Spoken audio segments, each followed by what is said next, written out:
My children cannot go off in the world and just talk like anything to anybody, right? People don't like that, and it's ultimately going to make them less effective in their environment, less effective as communicators, have unhealthy relationships, etc., etc. if I am not intentional about teaching them how to communicate their wants, their needs, and their feelings, okay? So that is what we're going to talk about in this episode.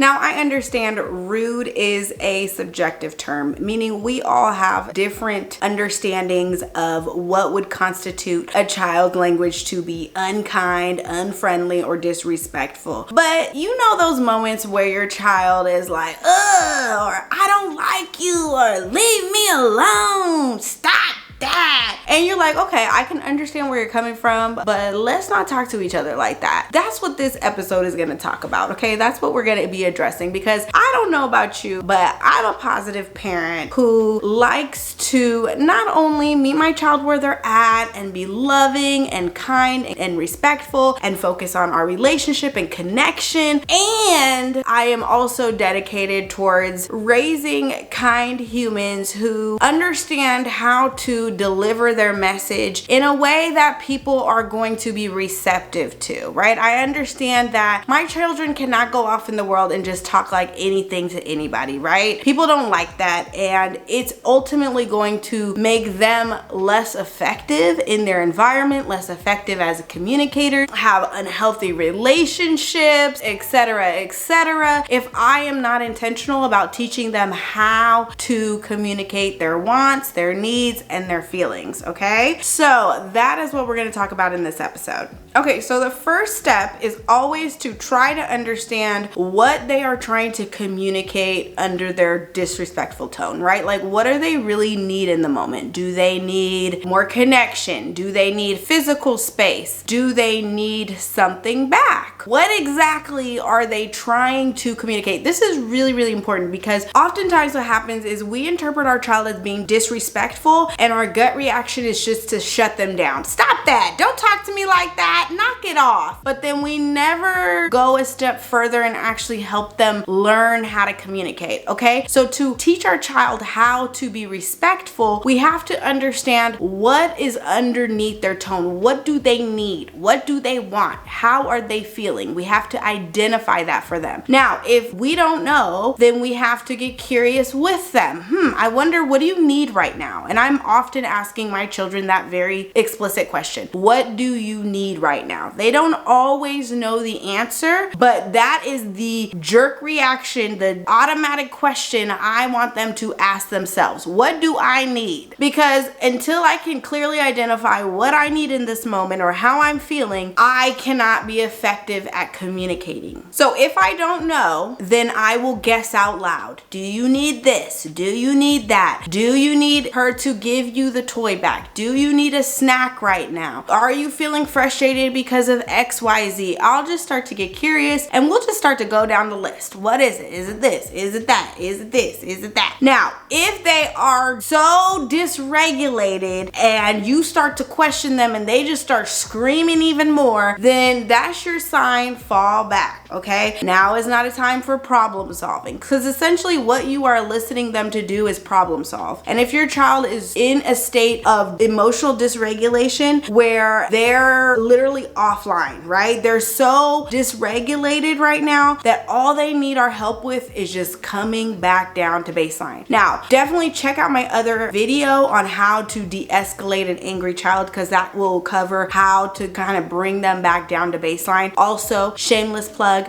check out my free ebook, Your 3-Step Plan on When Your Child Gets Angry or Aggressive, because it'll go over these same things in a written format so that you have a plan. But essentially, if they start screaming and hollering and it just seems like your words are making it worse, that's your sign to fall back and not go through these steps. In the moment, you want to focus on calming down, and then you'll circle back to this later. Step number 2, after you have identified their need, then you want to give them the explicit language on how to respectfully communicate their wants and their needs. So it might sound like saying something like, I think what you're asking for is space. You can say, space please. I think what you're trying to tell your sister is you didn't like when she took your toy. You can say, I need the toy back please, or please give me back the toy, I wasn't done yet, etc. So basically what you're doing is you are giving your child the language that they need to appropriately communicate. This is essentially what coaching looks like in action. Now, if you need help with like certain scenarios, like, okay, well, what would I say in this scenario? What would the actual words be that I would coach them? Let me know down in the comments below if you're watching on YouTube, and we can kind of brainstorm those things. But step 2 is all about explicitly giving them the language that they need to communicate their needs in a respectful way. Step 3, and this is very closely tied with step 2, but I wanted to make it an explicit step so it's very clear. You want to coach your child to redo the moment. This is so important. You want to coach them, hey, let's try that again. Okay, go ahead and say, space please. Go ahead and say, please give that back, okay? Because you're doing 2 very important things. One, you are teaching them explicitly that kindness matters and the way that we communicate matters. So let's go ahead and redo that so that we are kind and respectful towards each other, right? And then number 2, you're giving them the practice that they need, because kids, obviously, as they're learning these things, they need lots of consistency and lots of practice. And so the more that you can prompt them, hey, let's go ahead and practice right now. What can you say? Oh yeah, that's right. Okay, space please. Okay, I don't like that. Please give that back. No, thank you. Don't touch my body, please. Whatever it is, right? The more you can give them practice and coaching, the more likely this will become second nature to them, where they won't need to be coached, right? But in the beginning, they're gonna need a lot of prompting. And so step 3 is all about prompting them to have a redo, which brings me to step number 4, which is to end this moment with encouragement, right? The other beautiful thing about a redo is you get the chance to redo the moment in a more positive way, right? Because when our child's getting disrespectful, right? Get me that, leave me alone. You know, it brings out that negative energy. And so you, as their guide, as their coach, as the parent, you get to say, well,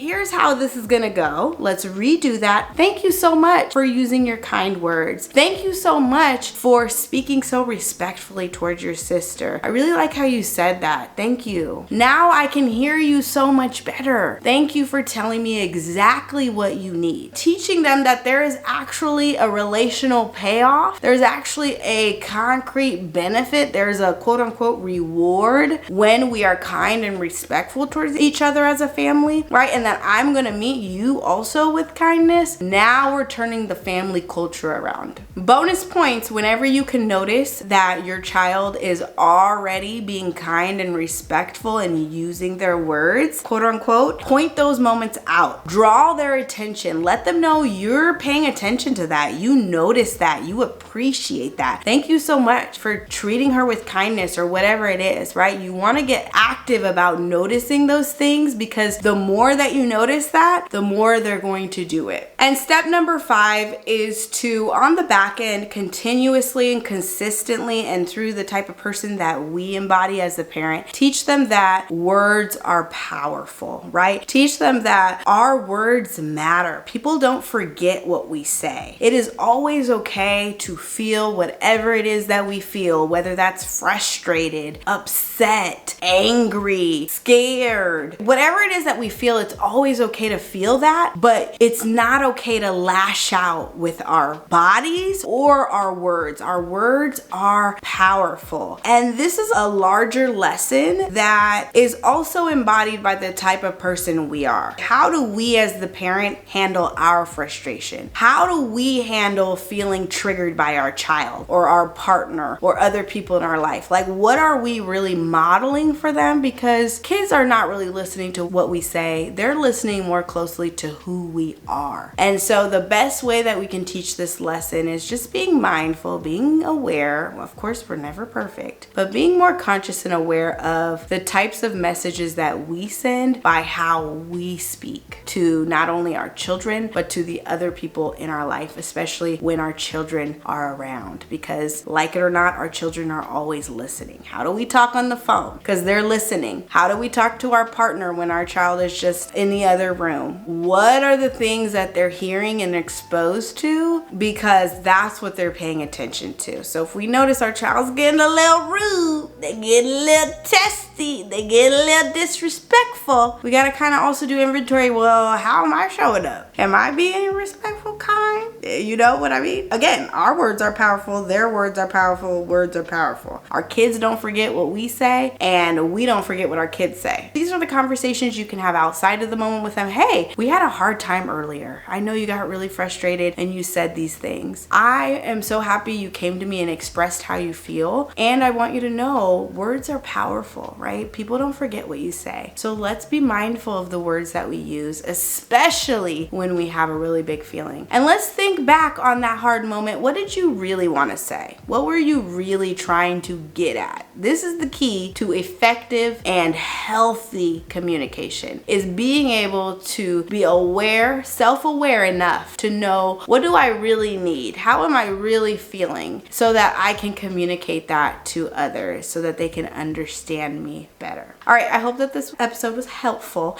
Like I mentioned earlier, I just launched a free ebook all on anger and aggression, and it's all geared towards helping you understand the psychology of anger, helping you understand the levels of dysregulation that your child feels depending on, the different situation and the different circumstances, so that you can feel more confident, more prepared, more equipped to handle these very intense episodes, because they're intense. Okay, let's be real. Seeing our child angry and aggressive and rude and frustrated, it's gonna fluster us, right? And so if we're not prepared, if we don't have a game plan in mind, we're gonna resort to the things we always do, right? Which commonly for a lot of us is yelling, threatening, punishing, the things that we don't like. So this ebook is geared towards helping you show up in a more intentional, confident, and powerful way as a parent. The ultimate goal is we raise kind humans. We can essentially help change the world by raising kinder humans who are more self-aware, they know how to communicate their feelings, and they know how to make better decisions despite how they're feeling. Okay, so to download this free guide or ebook, all you have to do is go to themomspsychologist.com/ebook, all one word, to download the free ebook. All right, that is it for this episode. I will see you in the next one. Bye.